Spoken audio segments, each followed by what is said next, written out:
Hello friends, welcome back to the new video guys. In this video guys, I am going to show you guys how can you show your battery show percentage in your Vivo phone.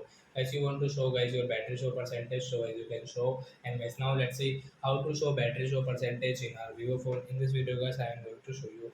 As you can see guys, in my Vivo phone guys, you cannot see guys how much battery percent I have. So you want to on guys your battery show percentage, so guys you can on and guys you can show your battery percentage in your Vivo phone screen.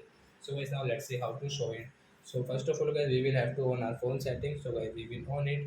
Then guys, there are guys two step guys. Then guys, you can show this battery percentage. So I will tell you guys both of.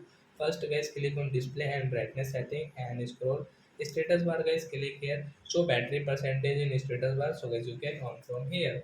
So you can check guys 64% battery. So we will off again guys. Second step is that guys, click on battery setting and guys you can see your battery percentage. So you can on from here.